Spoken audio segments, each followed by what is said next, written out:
দেশবাসী, এ হচ্ছে আমার বাড়ির অবস্থা।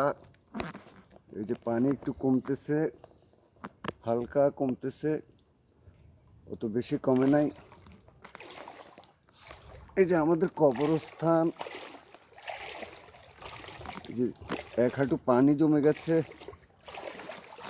আমার গ্যাস শেষ হয়ে গেছে, এখন কাঁধে করে বাজারে যেতে হবে।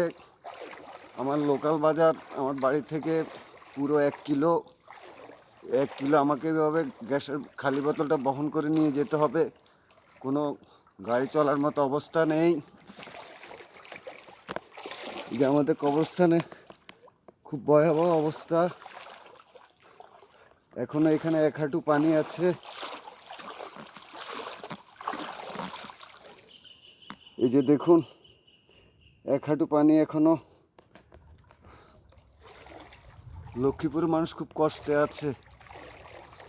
আমার বাড়ির অবস্থা থেকেও আরো খারাপ অবস্থায় আছে অনেকে।